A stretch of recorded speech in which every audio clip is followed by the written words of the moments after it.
Hi everybody, this is Jennifer with Northwest Stamper, and as you see here on my desk I have my cards that I put together for the Stacked with Loves class by mail.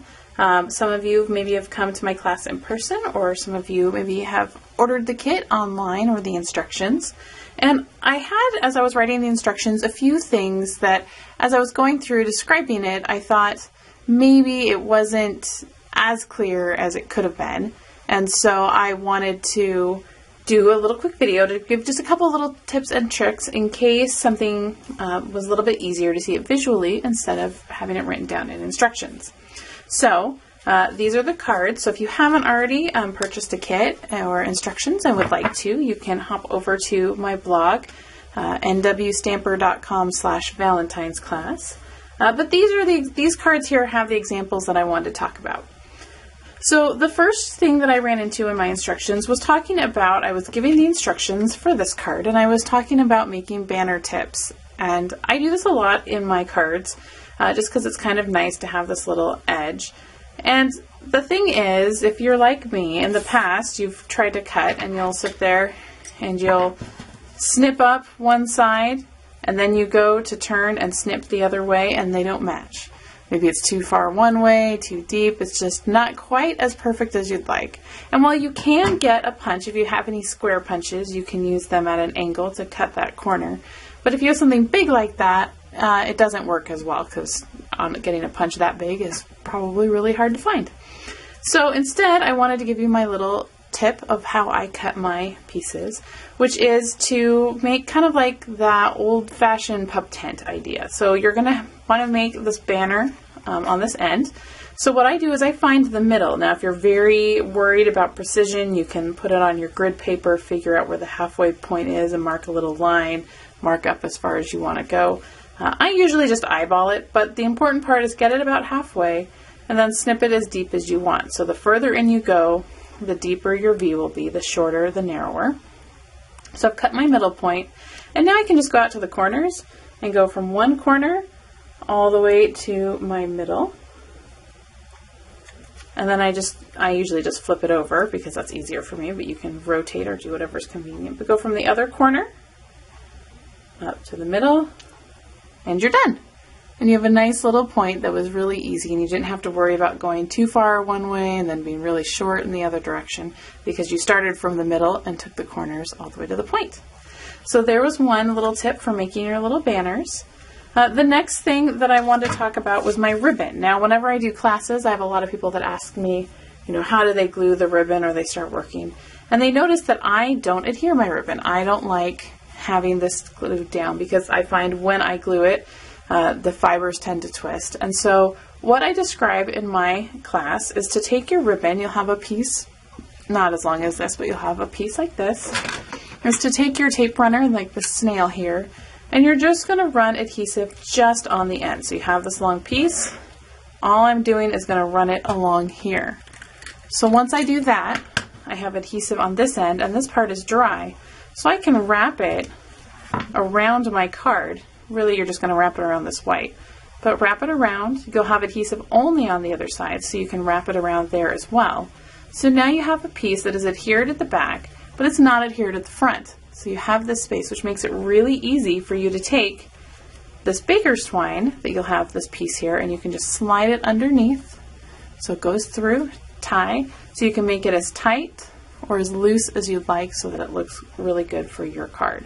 So I do that with all of my ribbon across the board. As much as I can, I always try to just adhere the ends underneath so that I can tie bows or knots or whatever I need to do on the front. Next up was using the Blendabilities. Now we use them a few different ways. One of them is on these epoxy stickers. So these here are the clear epoxy stickers. So in the kit you'll get a full pack of these. They have circles, hearts, and stars, but we just use the circles and the hearts. Now they're clear, and on some cards we do put them down clear, but on others we want to have them colored. Now you can stick them down on your card and then color them, but most likely what that's going to do is, as you can see here even on my base sheet, is it's going to get on the rest of your card and it won't look as clean and as nice. So what I recommend is to take your Blendabilities. I often took this middle, the medium of the cherry cobbler, pull out, get the brush tip, is you want to just color it directly on here.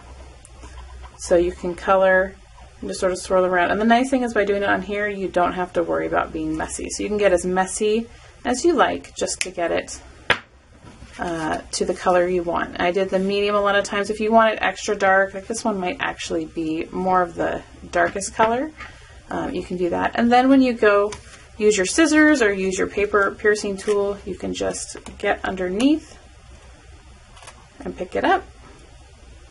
So I'm going to behave. I usually use my piercing tool. And then you just set it down on your project wherever you'd like and slide out.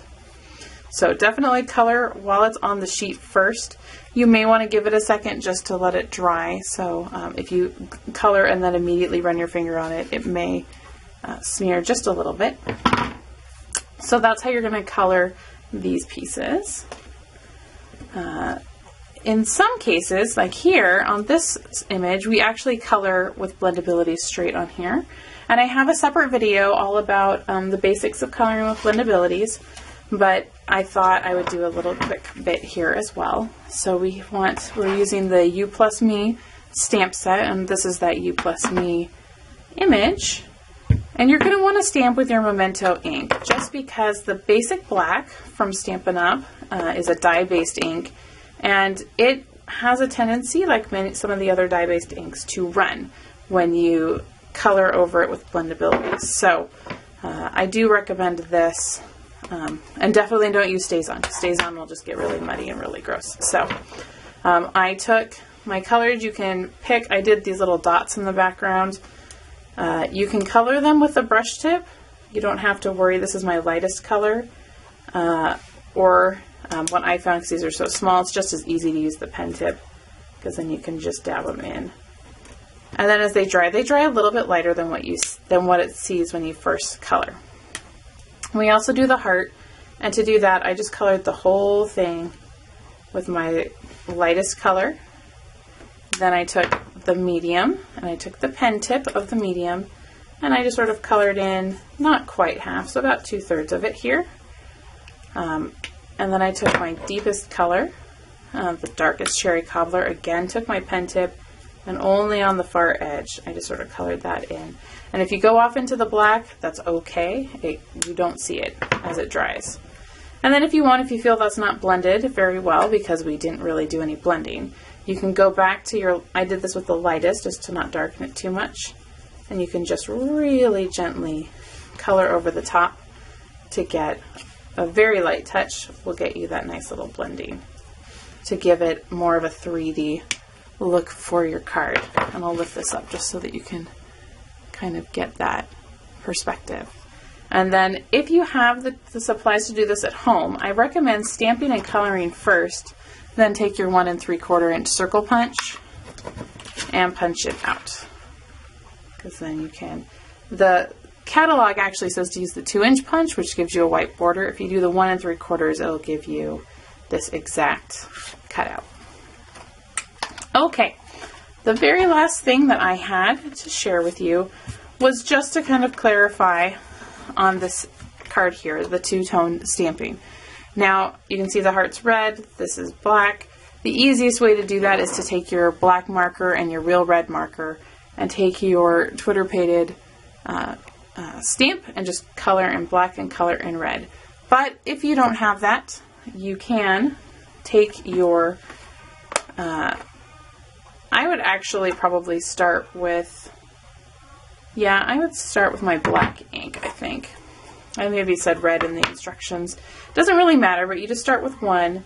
You want to ink up all the way around, and you can just do this by holding it in your hand and sort of visualizing where it is, seeing it, and just tap it on so that you get that entire piece inked up and you've left that heart by itself.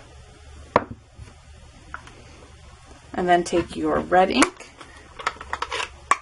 and just use a corner. That's kind of the easiest. The nice thing is it's raised up a little, so you can just come in here and just dab. And you look and you say, oh, I'm not going far enough here or there. So you can just color it in so that when you go to stamp, you have a nice two-toned image on your card. So there you go. There's a few tips and tricks. If you have any other questions as you're working on this, feel free to let me know. And again, if you'd like to get a kit by mail, I still have a few left, so you can sign up at nwstamper.com/Valentine's class. Or if you don't want to do the class but are interested in some of the products, you can also go to nwstamper.com/shop and order anytime any of the Stampin' Up! Products from my online store. So have a wonderful time. Enjoy your cards and happy stamping, everyone.